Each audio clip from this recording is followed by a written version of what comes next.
Eu já fiz vídeos comentando sobre a estrutura do Gaiden, aquela construção narrativa que é comum nas narrativas japonesas de sobrepor em várias narrativas e várias noções de tempo. Eu já falei um pouco da noção do tempo linear, a ideia do tempo como uma linha reta e também do tempo cíclico, a noção do tempo como algo que se repete várias vezes, que não tem exatamente um meio, um começo e um fim. E são todas noções de tempo que também aparecem na cultura japonesa, apesar de com diferenças em relação a essas construções como elas acontecem na cultura europeia, mas hoje eu quero falar sobre uma noção de tempo que eu considero muito particular da cultura japonesa. E eu acho que um bom exemplo para tratar dessa noção é a partir da série Kamen Rider Den-O. Kamen Rider Den-O é a temporada de Kamen Rider de 2007 e ela parte de uma estrutura bem complexa de referências, que eu vou tentar traçar algumas das relações que ela tem aqui. Primeiro que Kamen Rider Den-O ela veio após Kamen Rider Kabuto. E a série Kamen Rider Kabuto ela partia de um protagonista que era um sujeito extremamente capaz e convencido de suas capacidades. O protagonista de Kabuto ele é um cara extremamente bom em tudo aquilo que ele faz, e ele faz tudo. Ele não só é convencido das suas habilidades, como ele realmente é bom de fato em tudo. Então ele luta bem melhor do que todo mundo, mas ele também cozinha bem, ele também é um excelente dançarino. Se ele tentar tocar um instrumento musical que ele nunca viu na vida, ele vai aprender na hora e vai tocar melhor do que os músicos experientes há anos. Então não importa o que ele tentasse fazer, o Tendô sempre ia ser o melhor em tudo. Inclusive parte da trama se dá na relação dele com outro personagem que é importante, que é o Arata, que olha para esse cara que é bom em tudo e que sempre supera ele em tudo e tem que lidar com a frustração de estar sempre perdendo para esse outro protagonista. E o Kamen Rider Den-O, ele vai vir justamente ao oposto disso. O protagonista, que é o Ryotaro, ele é justamente um fracassado em tudo, é um sujeito que ele é ruim em quase tudo que ele faz e ele é extremamente azarado, tudo que ele tenta fazer dá errado. Mas apesar disso, dele ser um completo panaca, Kamen Rider Den-O geralmente é a série favorita no Japão. Quando tem aquelas pesquisas, qual a melhor série Kamen Rider, qual é o seu Kamen Rider favorito, Den-O costuma ficar em primeiro lugar sempre. Além de ser a série que revelou o Sato Takeru, foi o primeiro grande papel dele, o primeiro papel que ele teve destaque, e depois disso ele fez várias coisas, inclusive o longa do Rurouni Kenshin, que ele é protagonista, mas ele fez várias outras produções depois, mas o que levou ele à fama foi justamente ser o protagonista de Kamen Rider Den-O, esse sujeito que é um panaca total. E essa construção desse personagem como fracassado, ele não só está relacionado a ser um oposto do que o Kabuto era, como ele está relacionado a outro sucesso do período, que é o Densha Otoko, que é um livro que foi depois adaptado como série, que estava fazendo muito sucesso no Japão. Inclusive eu comentei sobre ele no vídeo que eu fiz sobre a construção do imaginário do otaku, que justamente tem um otaku como protagonista, e foi o que popularizou o otaku na cultura geral japonesa. E se a gente pegar as definições teóricas do otaku, uma delas parte da ideia de que o otaku é um sujeito que ele tem uma cultura na construção de banco de dados, sujeitos que se relacionam com a cultura a partir de um colecionismo de conceitos e construções de bancos de dados sobre esses objetos de interesse deles. Mas um outro elemento importante para definir o que é o otaku é esse homem que, por não se encaixar nas expectativas sociais, ele acaba não sendo tratado como um homem pleno pela sociedade. Então a ideia do otaku como o homem desempoderado, o homem que não tem poder de ação dentro da sociedade que ele está inserido. E pelo sucesso do Densha Otoko, o protagonista do Kamen Rider Den-O, o Ryotaro, ele vai ser construído a partir dessa perspectiva. Um homem completamente desempoderado, um sujeito que ele não tem capacidade de ação e por isso ele vai sofrer na mão de todo mundo na sociedade. Então ele é o completo panaca, ele não consegue fazer nada sozinho, sempre que ele tenta fazer dá errado, ele é muito azarado, tem problemas que não tem nenhuma relação com ele e acabam caindo no colo dele, e ele não sabe como reagir a isso, tanto que no primeiro episódio começam com valentões atacando ele, valentões roubando o dinheiro dele, e ele não sabe nem o que fazer, ele pede desculpa para as pessoas que estão roubando ele. Então aquele sujeito que não tem nenhuma reação, que está muito relacionado com aquele imaginário do otaku dos anos 90 que o Ano representa no Evangelion com o Shinji, por exemplo. Aquele sujeito que ele não sabe reagir ao mundo e precisa sempre que os outros levem ele para onde ele tem que ir. O Ryotaro, ele vive com a irmã mais velha dele, que aí também tem um monte de relações de referências, porque essa irmã dele, primeiro ela é dona de um café, que remete a toda uma tradição que vem lá dos Kamen Riders da Era Showa com o Tachibana Tobe e depois com o Tani, que é a ideia daquele mentor que é dono de uma cafeteria que acaba sendo um cenário onde se concentram os personagens e onde se desenvolvem vários elementos da narrativa. Mas ao mesmo tempo, também é uma referência ao Ishinomori Shotaro. O Ishinomori, quando ele decidiu ser um autor de quadrinhos, a família dele não apoiou a ideia, achou que aquilo ali era horrível, ele acabou se desentendendo com a família e ele eventualmente se mudou para Tóquio para tentar a carreira como quadrinista. E a única pessoa da família dele que apoiou ele foi a irmã mais velha dele, que inclusive foi morar com ele na cidade.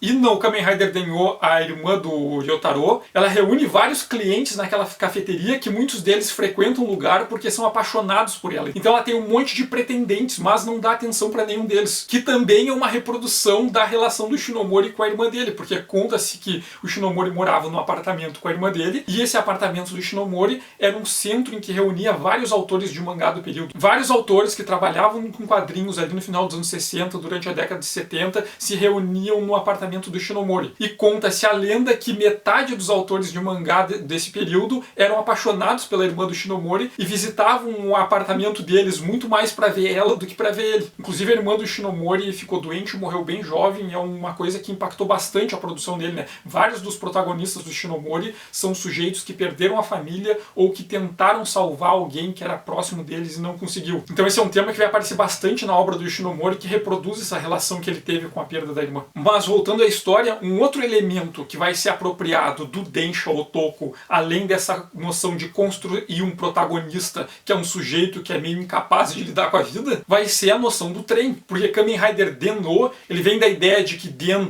é um ideograma que está associado com o trovão e combinado com o Ki da energia forma o Denki, que é a palavra japonesa para eletricidade. Então o Den em japonês acaba sendo um prefixo para vários substantivos que envolvem funcionamento baseado em eletricidade. E essa sílaba Sha, ele vem do ideograma que originalmente significa roda, mas por derivação também pode ser qualquer veículo. Na antiguidade era carroças, no japonês contemporâneo é um carro. Então a ideia do Densha, um veículo elétrico, é o termo que se usa para os trens elétricos em japonês. Então o Kamen Rider Den-o é a ideia do rei do trem. E esse termo está relacionado com o Den-o ser o sujeito que é capaz de pilotar o Denliner, que é um trem que é capaz de viajar no tempo. Mas as referências são ainda mais complexas, por quê? Isso remete a um jogo de videogame feito pela Hudson em 1987, a Hudson que atualmente acho que ela foi comprada pela Konami, que esse jogo era Momotaro Densetsu, a lenda de Momotaro, que é um jogo de RPG originalmente feito para o Famicom em 87 e que depois ganhou uma versão para o Super Famicom, que é o Shin Momotaro Densetsu, a nova lenda de Momotaro, que é um jogo de RPG que é muito inspirado no Dragon Quest e também um pouco no Final Fantasy, que ele tem como tema da narrativa adaptar contos populares japoneses, principalmente o do Momotaro, mas também outros, como o do Urashima Taro, Kintaro, o da Princesa Kaguya. Então ele pega todos esses personagens dessas histórias infantis folclóricas japonesas e coloca eles numa mesma narrativa. Só que em 1988 a Hudson criou um spin-off do Momotaro Densetsu, que é o Momotaro Dentetsu. Dentetsu é uma ferrovia elétrica, inclusive depois também ganhou versões Super por Super Famicom, e esse aqui, por exemplo, eu tenho o Super Momotaro Dentetsu 3. E a proposta do Momotaro Dentetsu é pegar os personagens do Momotaro Densetsu e colocar eles num jogo que simula uma estrutura de jogo de tabuleiro, em que esses personagens do folclore japonês têm que viajar de trem pelo Japão. Então é a ferrovia elétrica do Momotaro. E a partir dessa noção de combinar essa ideia do trem com os personagens do Momotaro, isso vai ser assimilado pelo Kamen Rider Denyo. Só que para entrar nesse ponto eu tenho que voltar de novo para a história da série. A premissa da série é que existem entidades que vieram do futuro chamadas Imaging. E a construção do termo Imaging, ela vem da palavra image, que é comumente usada, a expressão em japonês image, quando alguém quer solicitar ou pedir para uma pessoa para ela imaginar um conceito ou uma proposta. O equivalente a dizer para uma pessoa, imagina isso, pensa nisso, visualiza isso. Só que o imaging a gente pode imaginar como uma combinação desse made com o jin, que significa pessoa, ou que é um gentílico. Então imaging é um polvo a partir da imaginação. E os imaging, eles são conceitos que eles vieram do futuro, e eles parasitam humanos porque, a princípio, eles só existem como conceito abstrato, eles não têm forma. Então eles escolhem um humano, parasitam esse humano, e esse humano vai imaginar o imaging que está se relacionando com ele, e o imaging vai assumir uma aparência visual a partir do que o sujeito que ele parasitou imaginou que ele seria. Então ele não tem aparência, e a aparência dele vem a partir de um imaginário que ele rouba do sujeito que ele parasitou. Então são entidades que eles só têm forma a partir de como o outro vê elas. E depois que eles parasitam o sujeito, eles ganham essa forma visual, mas eles são intangíveis, eles não têm forma física. E para eles ganhar forma física, eles têm que firmar um contrato com esse humano que eles parasitaram. parasitaram. Então esses Imaging, eles perguntam para o humano que eles parasitaram qual é o desejo deles, e se o humano aceitar o contrato fazendo um pedido, esse Imaging tem o direito de ganhar uma forma física e existir no mundo físico, mas em contrapartida ele tem que ajudar o humano a realizar o desejo que ele fez. Só que esses Imaging, eles vieram do futuro e um dos objetivos deles é bagunçar o passado, é alterar o máximo possível que eles puderem do que se tem como passado na época deles. E o Ryotaro, como ele é muito azarado, ele vai ser parasitado por Imaging, mas não só por um só. Como ele é muito azarado, ele vai ser parasitado por vários. Só que o Ryotaro, ele tem uma característica muito específica. Ele é o que na série se chamam de ponto de singularidade. Ponto de singularidade são algumas pessoas que, por um motivo muito específico, elas são âncoras na estrutura do tempo, ou seja, não importa como o tempo se modifique, eles nunca deixam de existir. Eles são tipo pontos-chave que estruturam a linha do tempo. E mesmo que alguém tente mudar o tempo, eles nunca vão se alterar. Então esses sujeitos, eles são capazes de viajar no tempo sem se preocupar em criar paradoxos, porque eles não vão deixar de existir, eles não vão mudar o passado e fazer eles nunca nascerem, porque eles são as âncoras que estabelecem o tempo. E por o Ryotaro ser um ponto de singularidade, que é algo que é raro, são poucas pessoas que têm essa condição, ele pode viajar no tempo sem se apagar da existência, e por isso ele é selecionado pelo Denliner para ser o Denho, esse rei do trem que pode pilotar o trem do tempo e consertar as bagunças que os Imaging criam. E para isso ele ganha um item que é uma versão estilizada de uma carteira com um cartão magnético de passagem de trem, que possuindo essa passagem, ele pode entrar no Denliner e ele pode usar essa passagem no leitor do cinto para colocar a armadura do Kamen Rider Denho. E essa questão dele se transformar com uma passagem de cartão magnético de trem que ele passa num leitor de cartão magnético do trem do cinto, pode parecer uma referência a detalhe, mas ela é importante que depois eu vou retomar isso aqui. Só que o ponto é que o Ryotaro é esse otaku, ele não tem autonomia para nada, ele não consegue fazer nada sozinho. Como é que ele vai viajar no tempo para enfrentar os Images e impedir distorções na ordem do tempo? E aí que entra a questão dos Images dele, porque por padrão o Ryotaro vai acabar sendo parasitado por 4 Images. E cada um deles é bem diferente uns dos outros. E por parasitarem o Ryotaro e usarem elementos do imaginário do Ryotaro, o Ryotaro vai imaginar eles como personagens dessas histórias populares japonesas infantis. Que remete lá à questão do Momotaro Dentetsu. Esses personagens dos folclore japonês andando num trem. Um dos Imaging que anda com o Ryotaro é o Momotaros, que ele é baseado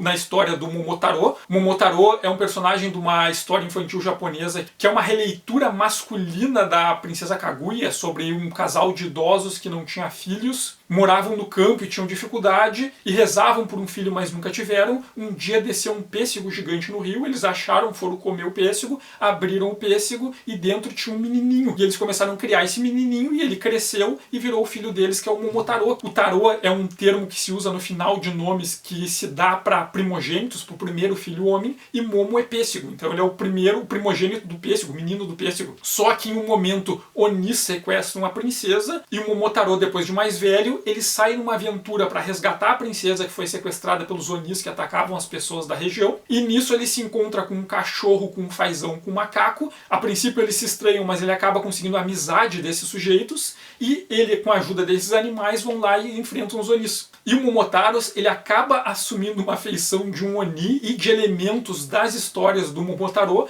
porque é como o Ryotaro imagina ele a primeira vez quando ele parasita o Ryotaro. E o Momotaros tem toda uma personalidade baseado naqueles Yankee, naqueles valentões arruaceiros das histórias japonesas. Então ele é um cara extremamente impulsivo, que age sempre por reflexo, que não pensa muito sobre o que está fazendo, quer resolver tudo na violência, se irrita com qualquer coisa e é extremamente forte. Um sujeito extremamente explosivo. Outro Imaging que parasita o Ryotaro é o Urataros. E o Urataros, ele tem a aparência de uma tartaruga, porque o Ryotaro imagina ele a partir de outra fábula japonesa, que é o do Urashima Taro. O Urashima Taro é a história de um pescador, que um dia ele saiu para pescar e viu meninos maltratando uma tartaruga, daí ele vai lá e salva a tartaruga, e a tartaruga decide agradecer ele. Conta que na verdade ela é a princesa do fundo do mar, e vai levar ele lá pro reino dela no fundo do mar para receber uma recompensa. Então a tartaruga leva o Urashima Taro até lá. Lá a tartaruga assume a forma da princesa, ele conhece o rei do fundo do mar, lá ele vive num banquete sempre de festa, e a princesa diz que ele pode ficar lá para sempre, se ele quiser.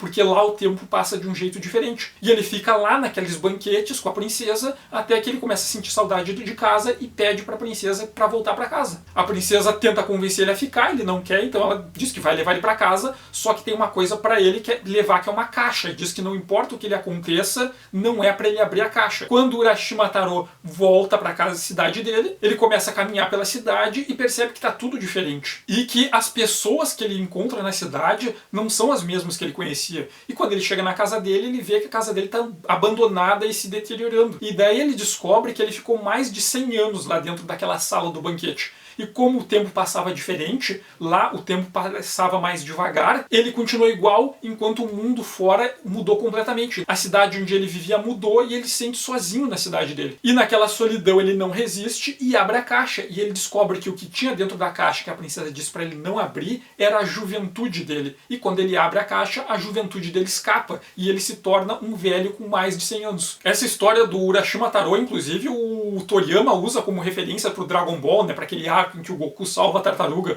e a tartaruga leva ele até a casa do Mestre Kami e ele encontra aquele velho ancião de centenas de anos. Mas o Urataros na série ele é construído a partir do arquétipo do trapaceiro, aquele sujeito que é extremamente inteligente e consegue passar por vários conflitos só na lábia enrolando os outros. E a ideia dele ser um personagem que resolve qualquer conflito com mentiras está associado a ele ser baseado na história do Urashima Taro, que era um pescador, né? E todo o mito do pescador ser um mentiroso que exagera nas façanhas. Daí tem outro personagem que é o Quintaros, que ele é baseado em outro folclore popular, que é o do Quintaro, que é o menino dourado, que era a história do menino órfão que foi criado por uma yokai na floresta, que ele era amigo dos animais e que ele aprendeu a lutar com os ursos que ensinaram ele a lutar sumô. Então cada um desses imagens que anda com o Ryotaro, ele é baseado no imaginário de um desses personagens do folclore japonês, combinando com outros elementos que também de alguma forma estão associados com o imaginário e com as iconografias da qual eles fazem parte, como essa ideia do pescador ser um mentiroso porque o Urashima Taro era um pescador. E uma das coisas que faz a série fazer tanto sucesso é justamente a construção extremamente elaborada desses personagens e a relação desses diferentes personagens. Os 4 Image que parasitam o Ryotaro,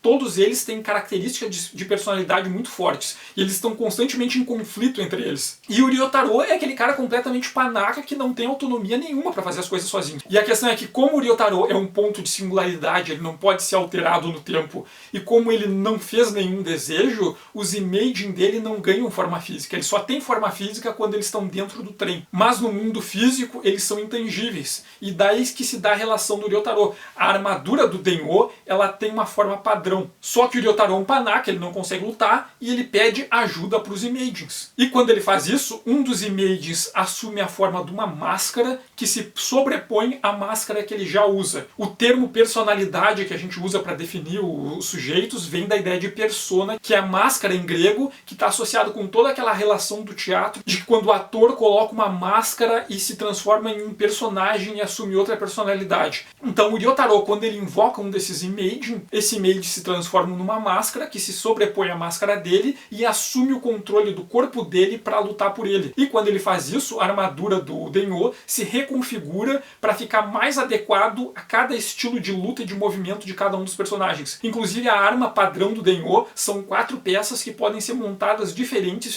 virando 4 armas diferentes. E essa série tem um trabalho de switch actor que é muito bacana, porque cada um dos image tem uma linguagem corporal extremamente expressiva e muito diferente um dos outros. E conforme o Denho muda qual image está controlando o corpo dele em cada momento, a linguagem corporal do personagem, a forma do personagem lutar é completamente diferente. Isso também exigiu um monte do Sato Takeru como ator, porque quando ele é possuído pelos images e ele não tá de armadura, ele tem que mudar a linguagem corporal dele completamente, deixando de se comportar como aquele sujeito que não tem ação nenhuma, que é o Ryotaro, e assumindo a mesma linguagem corporal que os switch actors dos images trabalham. Mas daí a gente chega no ponto que eu queria tratar, que é sobre a relação do tempo. Porque Kamen Rider Denyo tem toda essa série complexa de estrutura de referências, provavelmente tem muito mais referências que eu não peguei, mas um dos temas principais da série é a da viagem no tempo. Mas esse conceito de viagem no tempo que é mostrado em Kamen Rider Denyo, ela parte de uma noção de pensar e de conceituar o tempo que é muito específico da cultura japonesa e que se reflete na linguagem japonesa, porque, por exemplo, em japonês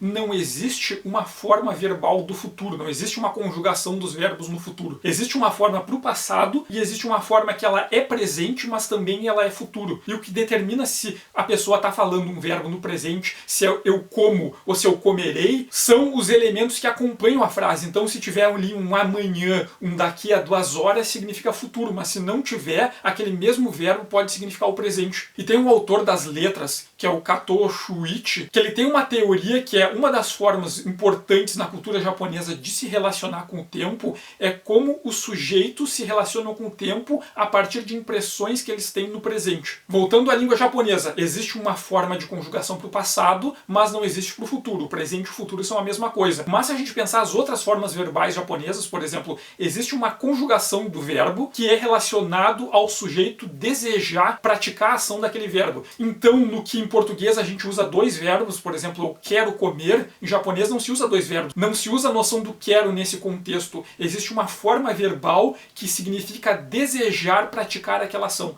Então tem uma conjugação do verbo que diz que o sujeito quer praticar aquele verbo. Também a noção de eu posso fazer, em japonês existe uma conjugação do verbo que é uma forma de que diz que é possível se praticar aquela ação daquele verbo. Quando em português a gente convida alguém para fazer alguma coisa, vamos sair, em japonês também não precisa usar 2 verbos. Existe uma forma verbal que indica ao outro sujeito que tu está convidando ele para praticar aquela ação daquele verbo. Então o Kato, na teoria dele, ele vai destacar que como a lógica da linguagem japonesa está estruturada não em relação a como acontece nas línguas europeias, que é as formas verbais estão relacionadas ao tempo. Tem um passado, tem um pretérito mais perfeito, tem um futuro, tem um outro futuro. Os verbos dos idiomas europeus, eles são constituídos a partir dessa relação do sujeito com o tempo. O que está acontecendo agora, o que aconteceu antes ainda, o que vai acontecer, o que pode acontecer, mas ainda não aconteceu, que está associado com um modo de pensar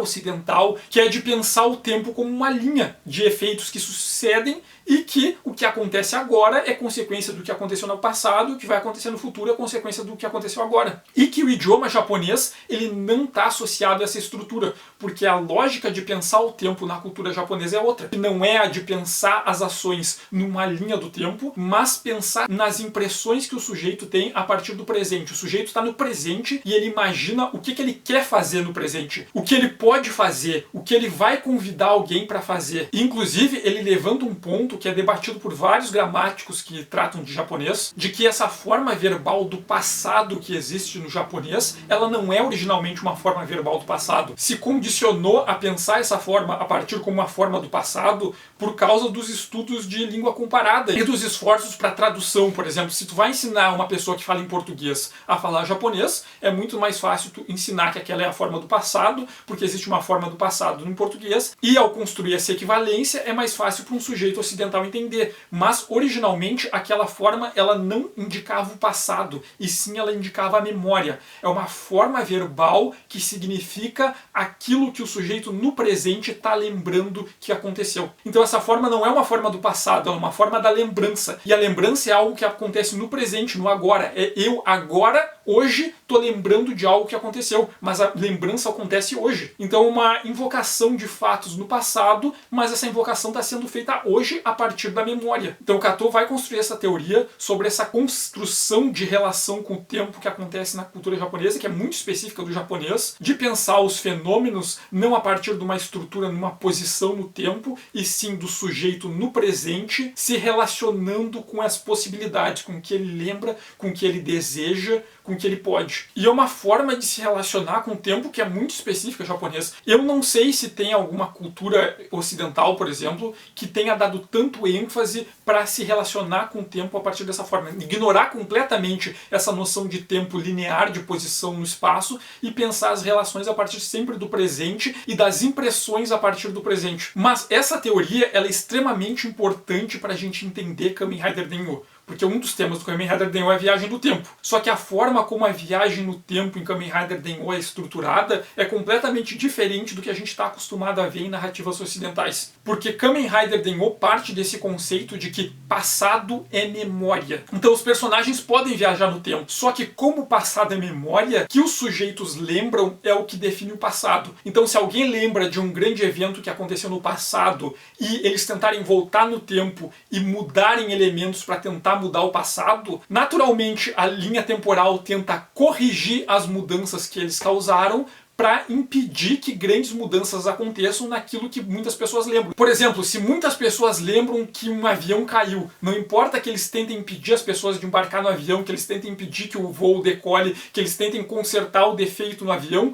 várias coisas vão acabar se modificando para compensar as interferências que eles causaram e o avião vai acabar caindo. O tempo em Kamen Rider Den-O tenta naturalmente se corrigir para se adequar com as memórias das pessoas. Mas agora, se eles tentarem voltar no tempo para mudar uma coisa que pouca gente lembra, ou que ninguém lembra, é muito mais fácil mudar isso e o tempo não se corrigir. E se eles voltarem no tempo para mudar uma coisa que ninguém viu acontecer, como ninguém lembra daquilo ter acontecido, eles vão conseguir mudar. Então a ideia do Kamen Rider Den-O é que existem esses pontos de singularidade, que são esses sujeitos raros, que a existência deles no tempo está sempre garantida, porque eles são âncoras na linha temporal. E a outra força que determina o tempo é a memória. Quanto mais pessoas se lembrarem de um evento, mais difícil vai ser alterar o passado. E quanto menos pessoas lembram que algo aconteceu, mais fácil vai ser causar mudanças no passado. E se ninguém lembrar do que aconteceu, eles estão total liberdade para mudar o passado. Porque a noção de passado em Kamen Rider Den-O, ela parte da noção da memória. O que eu, no presente, lembro que aconteceu, como eu, no presente, me relaciono com o passado,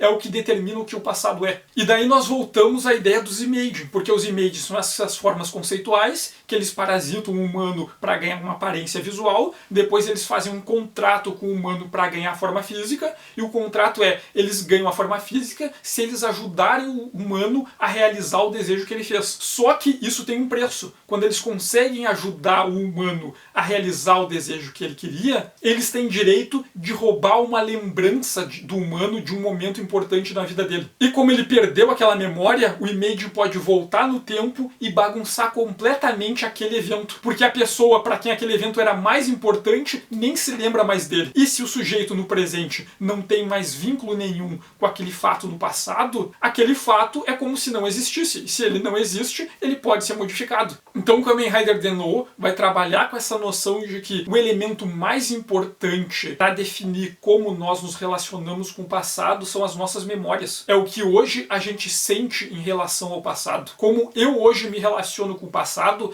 é o que determina o que o passado foi e o que o passado significa. O poder que a memória tem para nós nos definirmos e nos entendermos no presente. E esse termo ainda é mais trabalhado quando aparece um outro personagem, que é o Yuto, que é o Kamen Rider Zeronos. Ele é um sujeito que aparece do nada, ele também tem um trem para viajar no tempo, ele também tem um Imaging, e ele também pode invocar uma armadura para se transformar num Kamen Rider, só que o Yuto ele tem algumas diferenças em relação ao como o Ryotaro funciona. O Yuto é o contrário do Ryotaro, ele é um sujeito extremamente ativo, ele se mete em tudo e quer fazer tudo sozinho e quer interferir em tudo. Então ele vai ter duas formas, uma delas que é a Vega Form, em que ele é possuído pelo Imaging dele, e esse Imaging assume o controle, do mesmo jeito que acontece com os Images do Ryotaro, só que como ele é um sujeito que tem autonomia, ele vai ter uma outra forma, que é a Altair Form, na qual ele age sozinho, sem estar possuído por ninguém, que é algo que a princípio o Ryotaro não consegue fazer, e que marca essa distinção entre as duas personalidades deles. E o Zeronos, ele também parte de um monte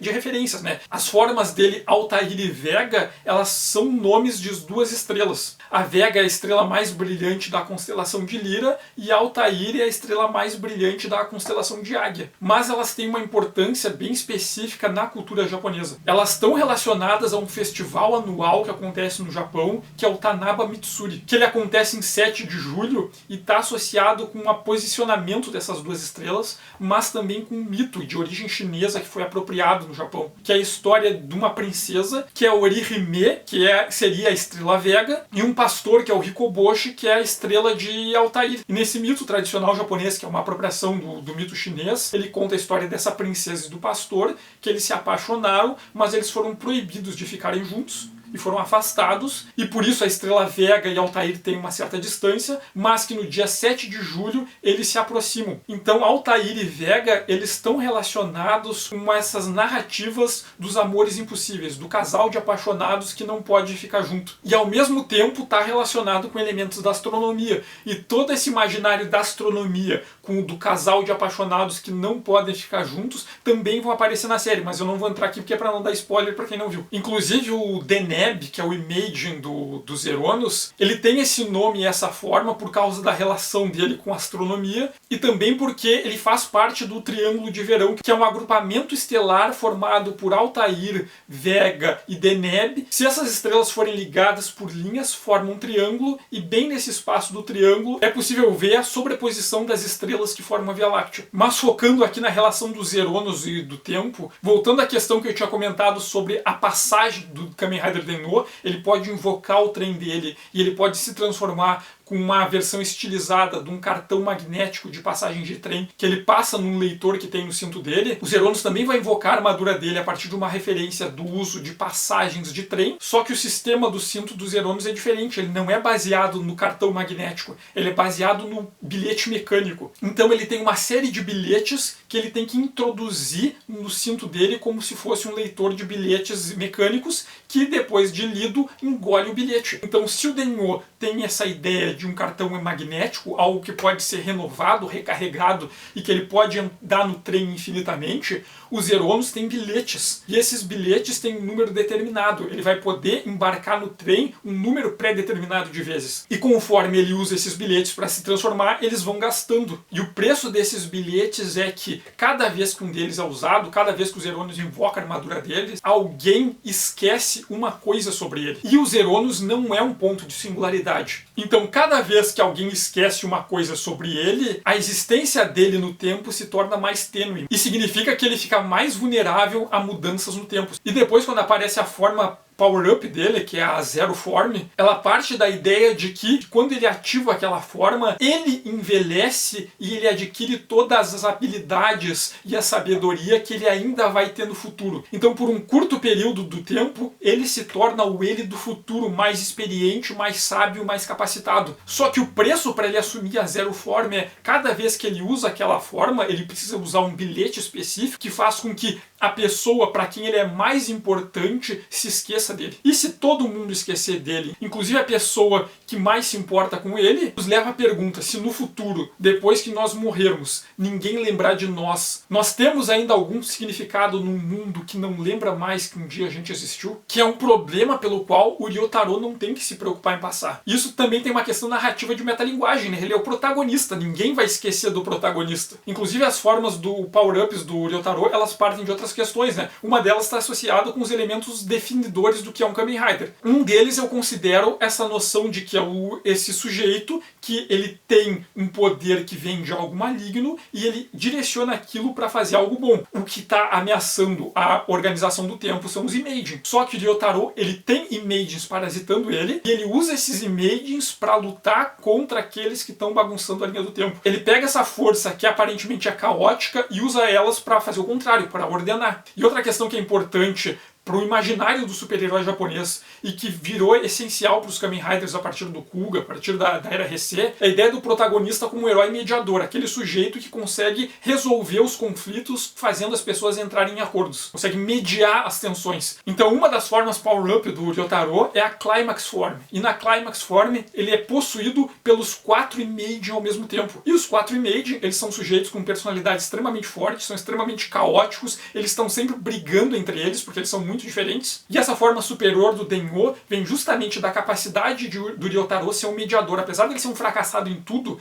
ele consegue se conectar com os Images, fazer esses Images ajudarem ele, se importarem com ele, se importarem com os outros. E na Climax Form, ele consegue fazer os 4 Images possuírem ele ao mesmo tempo e fazer esses sujeitos que estão sempre brigando, que estão sempre em conflito, trabalharem em equipe e cooperarem entre eles. Então a ideia de que uma das formas superiores do Denno vem justamente da capacidade de do Ryotaro de fazer com que os diferentes, com que esses sujeitos que são completamente caóticos e que se odeiam várias vezes, estão sempre brigando, consigam colaborar e trabalhar em equipe. Então o Denho se torna superior quando ele atinge o máximo da sua capacidade como mediador. E a outra forma power-up do Denho é a Liner Form. A Liner Form é quando o Ryotaro está numa situação em que os Images não podem possuir o corpo dele. E ele tem que conseguir lutar sozinho. Então está na capacidade do Ryotaro de superar essas limitações, de não conseguir fazer nada sozinho. E ao conseguir superar isso e conseguir tomar a iniciativa e fazer as coisas por ele próprio, ele atinge uma outra forma superior. Então tem a ver com esse otaku que supera as dificuldades dele de interação social e consegue tomar a iniciativa e fazer as coisas por ele próprio. E como eu falei, o Kamen Rider Denho, ela tem uma rede de referências extremamente complexa, tem várias outras coisas, provavelmente tem muita coisa que eu nem consegui pegar, tem muitas leituras que eu nem tenho as referências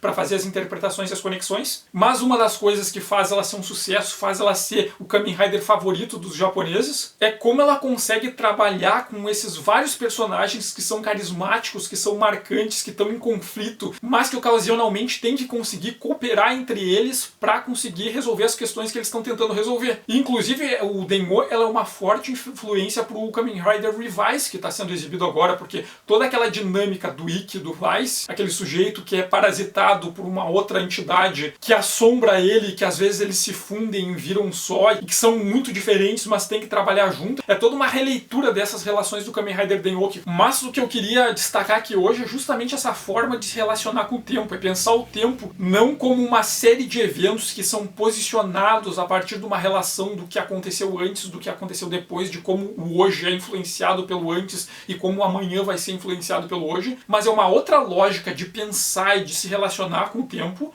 que é muito específica da cultura japonesa, que é pensar o tempo não a partir de uma linha, de uma sequência de eventos, mas é pensar o tempo a partir de como hoje nós nos relacionamos com as impressões dos eventos. A ideia de que o passado ele só existe como memória, e conforme nós reconstruímos essas memórias, a gente pode reconstruir o passado e estabelecer diferentes conexões e relações com esse passado a partir de como nós passamos a tratar, a pensar sobre ele de forma diferente. É uma perspectiva toda diferente de se relacionar com o tempo, que é bastante diferente da tradição ocidental, mas que também é possível e é tão válida quanto, né? Então isso dá um destaque para como coisas que a gente tem às vezes como certas, como, isso é assim, o tempo é uma linha seguida de vários eventos que acontecem um depois do outro. Isso não é uma verdade, isso é um esquema que a gente usa para nós tentarmos nos relacionar com esse fenômeno que é o tempo, que é um fenômeno muito maior do que a gente pode compreender, ele não cabe na nossa mente, ele não cabe nos nossos conceitos. Então a gente tem que criar esquemas para conseguir lidar com ele. Só que esse esquema de linha, ele não é uma verdade exata. Culturas diferentes vão pensar sobre ele de formas diferentes e essas formas são tão válidas quanto as nossas. E, inclusive, essa forma diferente, que é muito específica japonesa, ela continua tendo efeitos hoje, ela continua valendo hoje e ela continua sendo usada hoje, não só na relação do dia a dia, como também na produção de arte. Então, Kamen Rider Denyo, ele é todo pensado a partir de uma noção de tempo, que é uma noção de tempo do Japão clássico. Mas ainda assim ele pode ser adaptado para se fazer uma narrativa contemporânea. Eu considero esse conceito de viagem no tempo do Kamen Rider Denyo um dos mais interessantes que eu já vi. Bom, por hoje era isso. Agradeço quem assistiu até aqui. Peço que quem gostou, clique no gostei. Quem ainda não segue o canal, convido para seguir, para receber as notificações dos novos vídeos. Quem quiser comentar sobre relações do tempo, sobre Kamen Rider Denyo ou outros assuntos, sinta-se livre para comentar. E obrigado e até o próximo vídeo.